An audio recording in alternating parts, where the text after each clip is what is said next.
Hello, beautiful hearts. My name is Evonne Wildheart, and welcome to the Cycle Report for the 1st of October 2020.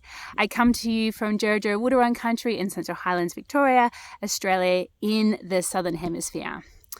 What a year, October 2020, here we are. So we are of the Earth energies, so we are 1 week past the equinoxes. In the Northern Hemisphere, it was autumn equinox as they descend into their late harvest period of that deep autumn winter. We here in the Southern Hemisphere, we are emerging out, going from equal day, equal night into the light. So we are expanding and stretching out into the bloom, the full bloom or the growth period of this year. So the energy of spring equinox, well, you just have to look behind me to see. So it is the second fertility festival out of 3. First one being Imbolc, second one being spring equinox or Ostera, and the third one being Beltane. So spring equinox is about the holding the seeds, planting the seeds for what you are wanting to harvest come next year, equinox next year. It is nurturing those seeds, making sure the soil is right, making sure it's got enough water, making sure that you've planted it in the right conditions, that, planting in the full sun or part sun, part shade, whatever that is for the seeds that you are holding. It's also about the growth, so nurturing the early growth.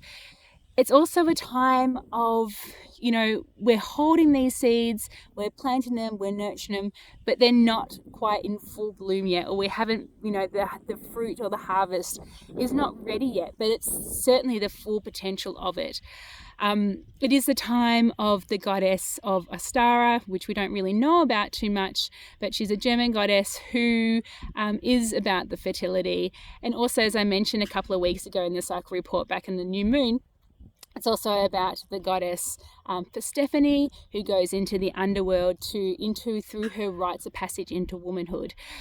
It's also a story related to, I think, the Inuit story of skeleton woman who gets pushed off the cliff by her dad and sits in the underworld or the ice depths and becomes a skeleton, and then is re-emerged with the masculine Beltane, and is fully fleshed again. So this is a really interesting time of, we can see the seeds, but we do have to still go through an underworld journey to come out into the fullness of who we really are. And this aligns with, the rites of passage energies that Bill Plockton talks about, which is, that going through the underworld to become a fully fledged adult or to become an elder.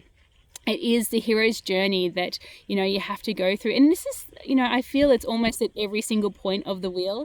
But this one in particular is all about that, that leaving childhood, so leaving the primordial waters of the womb or the mother energy and stepping out into our divine masculine, which is the outer energy, with the inner energy, the drawing in energy being the divine feminine.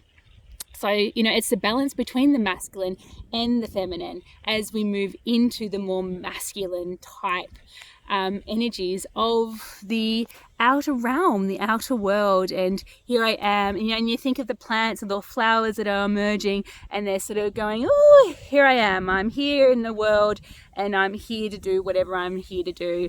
Whereas the feminine energy is all coming in, and it's about holding the seeds or the letting go and the death and dying and coming back in. And we all have this energy, whether you're a man or a woman or non-binary, we have this masculine and feminine energy within us all. And it's just leaning into, what is right for you at any time. We travel the wheel as human beings, as, people of the earth. We are the earth. We are of her. She is us. And so we live this in our bodies all the time. So it's tuning into and really a remembering as opposed to a learning. So when we come back to the earth and really watch what's going on around us, we start to see that, that is a part of us as well.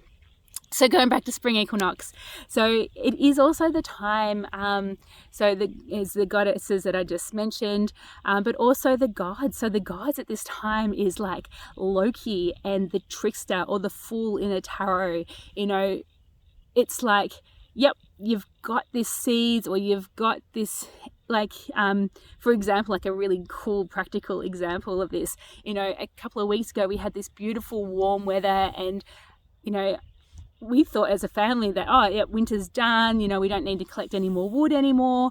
And then it snowed, like really heavy snow, like last week, just after the equinox.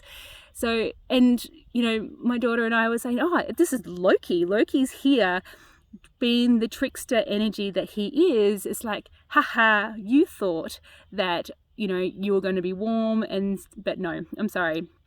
You got to go through the underworld period. You got to go back in and light those, internal fires again to keep warm and to rest, because we're not quite there yet. So there's a clue, a really good analogy as to, that the energies that do play out this time of year, and it's good to get excited about seeing that, because I think what it calls us to do is adaptability, and changes can happen really fast, and this year has been a prime example of that.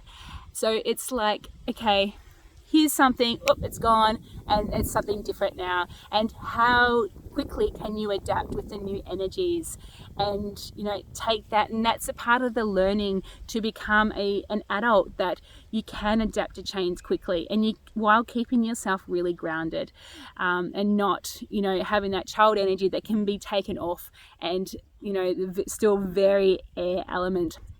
Whereas this is coming back down into the body, and okay, so this has happened, now we've got to change how we approach it, and it's a surveying of the landscape really quickly, and then it will change again, and knowing this too will change, every cycle always flowing.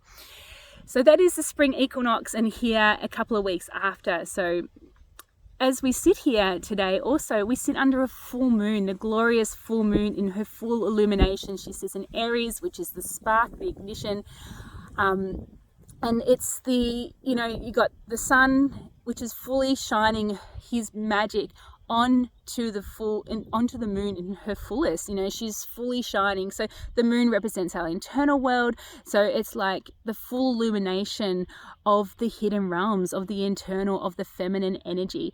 And so what is a good time for this now is like, what is it that you want to see fully illuminated?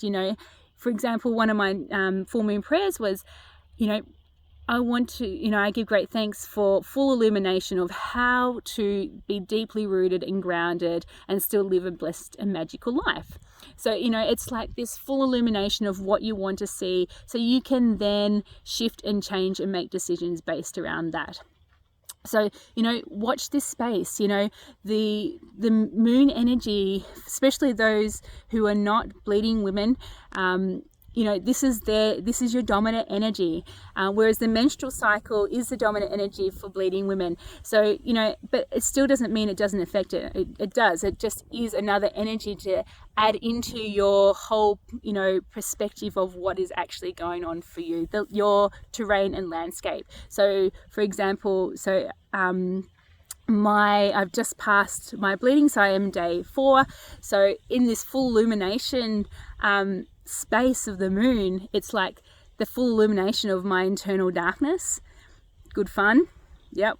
All a part of that growth and emerging into the light, but necessary for me to go and to look at that, or you might be ovulating on the full moon, which is full power and full out there. So, check with the energies. So that is it for today for this cycle report. Stay tuned for the next one in 2 weeks' time on the dark moon, new moon. You can find me on my website, www.evonnewildheart.com. Sign up to my newsletter, because there is so much happening at the moment. I am fully in that growth spring vibe of birthing, which is bloody awesome. So e-courses and all sorts of wonderful things. Follow me on YouTube, so subscribe to my YouTube to get these updates. Instagram on Evonne Wildheart, or the Temple of Inanna, and Facebook as well. With so much love from my heart to yours. Full moon blessings.